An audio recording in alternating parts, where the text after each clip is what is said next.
ஊரக வளர்ச்சி மற்றும் ஊராட்சித்துறை சார்பில் குழந்தைநேய பள்ளி உட்கட்டமைப்பு மேம்பாட்டு திட்டத்தின் கீழ் கட்டப்பட்டுள்ள புதிய வகுப்பறை கட்டிடங்களை முதலமைச்சர் காணொலி காட்சி வாயிலாக திறந்து வைத்ததைத் தொடர்ந்து செங்கல்பட்டு மாவட்டத்தில் பல்வேறு இடங்களில் அரசு கட்டிடங்கள் திறந்து வைக்கப்பட்டது.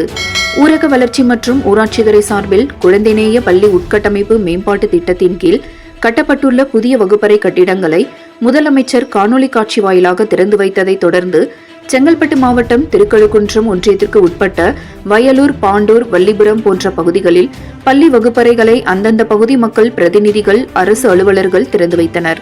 வயலூரில் நடைபெற்ற பள்ளி கட்டிட திறப்பு விழாவினை திருக்கழுக்குன்றம் ஒன்றிய பெருந்தலைவர் RT அரசு, திருக்கழுக்குன்றம் வட்டார வளர்ச்சி அலுவலர் சிவகலை செல்வன், திமுக தெற்கு ஒன்றிய செயலாளர் சரவணன், மாவட்ட கவுன்சிலர் கலாவதி நாகமுத்து, வயலூர் ஊராட்சி மன்ற தலைவர் மோகனா மதன் ஆகியோர் திறந்து வைத்து பள்ளி மாணவர்களின் பயன்பாட்டிற்கு வழங்கினர். இந்த நிகழ்ச்சியில் ஏராளமானோர் கலந்து கொண்டனர்.